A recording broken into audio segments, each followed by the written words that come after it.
Universal Studios Theme Park Adventure is one of the stranger video games in my collection. I've played games based on movies, games based on books, and games based on action figures before, but a video game licensed on a theme park? How do you even do that? How do you make a video game based on a theme park? Let's find out. The story of the game is you're a kid who's visiting a Universal Studios theme park and you want to do everything that there is to do in the park. Not exactly epic storytelling, but what else are you going to make the story about? The objective of the game is to collect 8 stamps and win a contest. 6 of the stamps are for visiting the park's various attractions, which are mini-games that are modeled after various Universal Studios movies. So keeping in mind how games licensed on one movie typically turn out, what do you think will happen when we license 6 movies in one game? This game feels like an accident just waiting to happen, so let's just dive in. Riddle me this. Why is Woody Woodpecker the mascot of this game? He welcomes you to the park, he's waiting outside every line, he gives you the tutorial for every game. The guy is everywhere! If I had to think of a mascot to represent Universal Studios, I think that Woody Woodpecker is probably the last guy that would come to mind. And trust me, the guy's high-pitched, nasally voice is really grating after you've listened to it for a while. To visit the various attractions, you first have to travel throughout the park and actually find the attractions. This is what you do through well over half the game. Wander around the park trying to figure out where the heck you're supposed to go. The entire park is divided into screens that you wander around, kind of like an old adventure game. Each screen has a fixed camera, which means that it's hard to see where you're going if you go too far to the edge of the screen. What's really annoying is that most of the screens have invisible walls where it looks like there's a path that you can walk through, but you can't. It's a constant annoyance. The very first thing that you should do when you boot up the game is talk to everyone around the park's entrance until somebody gives you a map.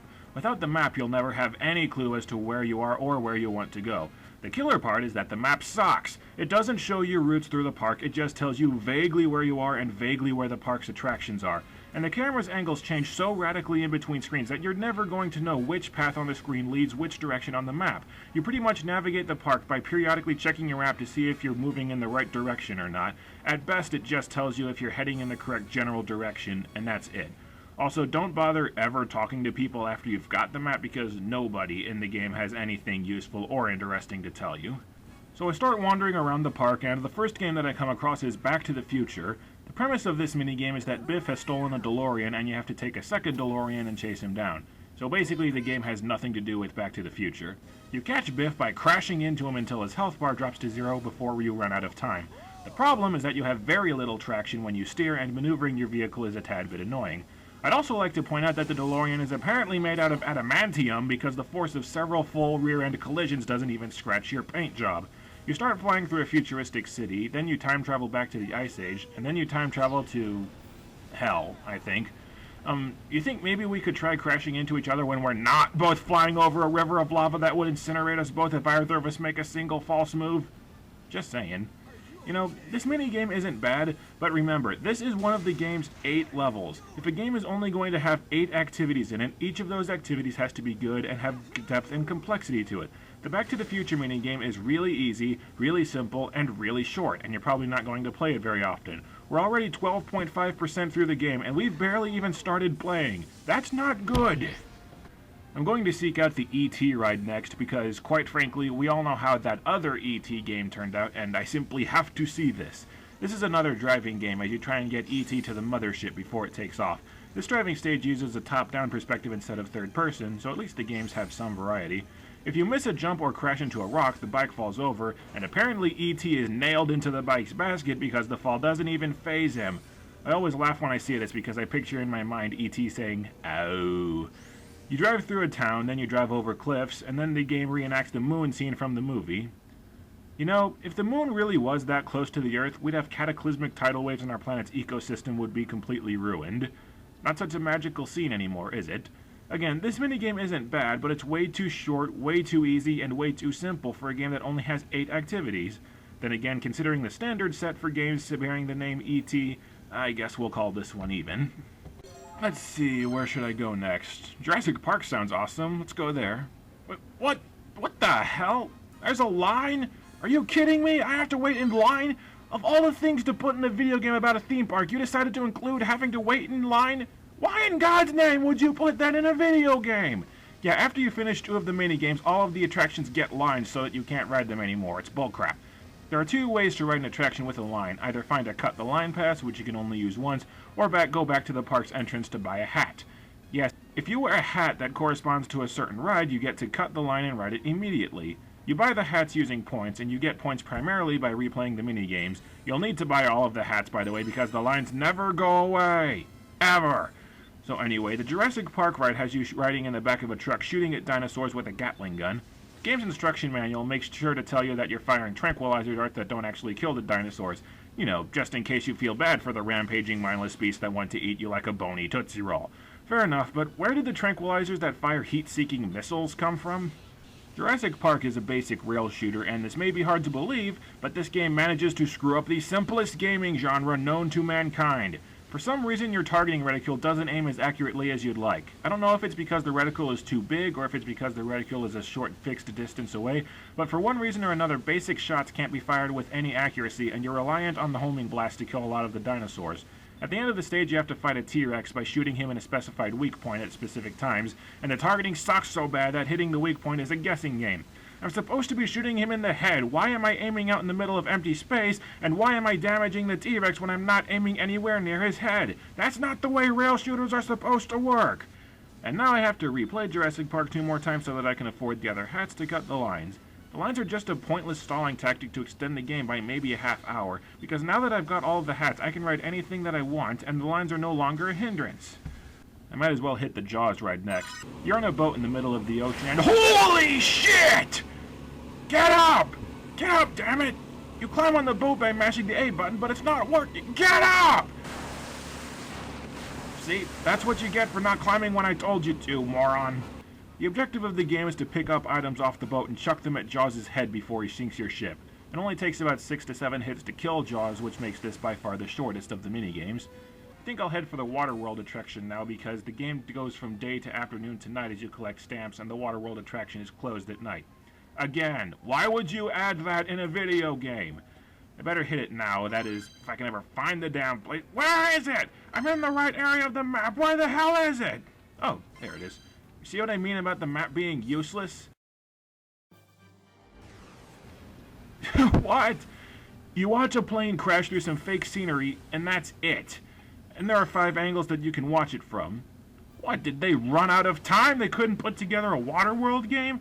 And check this out. From one of the angles that you can select, there's a giant pole blocking your view of the plane when it lands. Amazing. This game is incompetent at being incompetent. 2 games left, and the next one is based on the Wild, Wild, Wild West. This is a gallery shooting game where you have to beat 3 gunmen in 15-second shootouts. This game's controls are ass. The control stick is way too sensitive and you can't aim worth crap. What's worse is that the computer is very fast and it never misses a shot, which leaves you almost no room for error. This game is really hard until you learn the 2 tricks to automatically winning. The first trick is to shoot the glowing bonus targets that are worth an obscene amount of points. The second trick is to shoot the cans and balloons because, for some bizarre reason, the unmarked targets seem to be worth much more points than the standard targets. The computer is so fast that you'll never be able to hit more targets than the AI. The only way to win is to use these exploits. Just trust me, this minigame isn't any fun either. The last attraction, praise to God, is Backdraft. Backdraft is the most complex of the minigames, but it's also by far the worst. Just think about that. You have 15 minutes to rescue civilians from a burning building before time runs out. I think there are 20 civilians and you have to rescue at least 15 to beat the level. What sucks is that there is not any indicator on the screen to tell you how many people you've rescued. You have no idea if you've won until you've reached the end of the level. As you'd expect, there are several flames throughout the building and you've got a water hose to put out the fires. You can only destroy the flames by shooting at the base of a fire, and the game's aiming is so crap that trying to hit the base of the flame is a continuous pain in the ass. You can also use the R button to affect the pressure of the hose, but the game doesn't explain specifically how the R button affects your water stream. Does the R button help? I don't know! The camera sucks hard too. The camera doesn't follow you around like normal third-person games do. Instead, the camera has several fixed camera angles that it cycles through as you navigate rooms. This means that the camera radically changes perspectives multiple times in every room, and once the camera switches angles, your character starts moving in the wrong direction. Sometimes the camera changes are so radical that I think I'm heading towards a different room when I'm running into a wall or even backtracking through the level. There are even 1 or 2 spots in the game where you turn a corner and run straight into a fire that you couldn't see because the camera didn't change so that you could see where you were going. Playtesting? What's that? The 15-minute time limit gives you plenty of time to get through the level as long as you don't screw around. The big danger is running out of health. As you get towards the end of the level, the game starts firing homing missiles at you. Yes, the fire is apparently sentient and it fires homing missiles at you. In the last room, there are 4 or 5 different fires shooting missiles at you at once. You have to run constantly to avoid the projectiles, but you also have to stand still to use your hose and put out the fires since you can't run and shoot at the same time. And you have to stand still for several seconds at a time to get the hose aimed properly because the controls suck so bad. But you can't stand around to use the hose because the homing missiles will kill you. It's like a damn Zen riddle, move and don't move at the same time. Bottom line, you're going to play the Backdraft game a lot.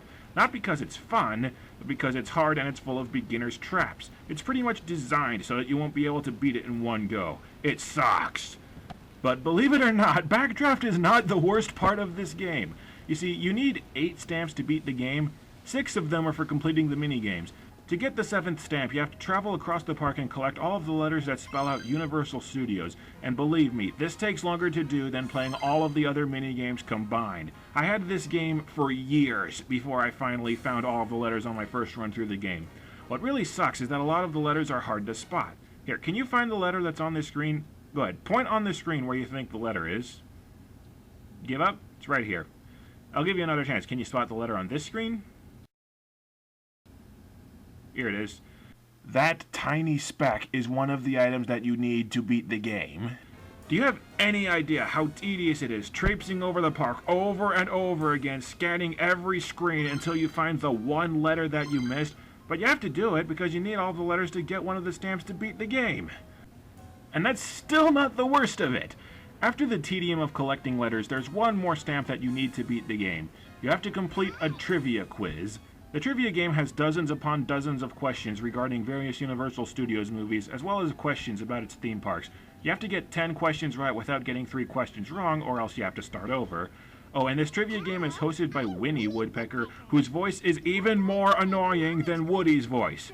That's almost not possible. Every time that you fail the quiz, she makes fun of you. You need to watch more movies. Good idea. When is the Avengers showing today? I was going to correct myself and say this minigame was worse than Backdraft, except this isn't a minigame. This is a quiz. Quizzes are not fun. Here's a list of all of the movies that I've seen pop out on this quiz, and it doesn't just ask you about trivia from the movie. It asks you about directors and actors, too. How one of the questions asks you what Waterworld's budget was. Does this game seriously expect me to sit down, watch, and memorize all of these movies just to beat a shitty game? I'm not going to do that. And I do mean memorize. One of the game's questions is, what was the name of Doc Brown's dog in Back to the Future? Back to the Future is one of the few movies on this list that I've actually seen, and I don't know that! So my only hope of beating this game is to get lucky on one of these quizzes. Ah! You need to watch more movies. Oh, crap! Ah! Son of... You need to watch more movies. And you need to shut the hell up, you Stop! Ah! What is the purpose of a game? To be played. And why does one play video games? To have fun. So if the purpose of a game is to bring entertainment, why do you persist in playing a game that does not bring entertainment? You know what? He's right. To hell with this. Universal Studios Theme Park Adventure sucks. The game has 6 minigames that range from awful to mediocre, a tedious fetch quest, an annoying as hell quiz, and that's it. You can see everything that the game has to offer over the course of an afternoon, and the game has 0 replay value. This game is an interesting experiment, I'll give it that, but the game is just not fun to play. And what's the point of playing a game that isn't fun? You know, I am so tired of these licensed pieces of crap. I'm going to go play something else. Anything else.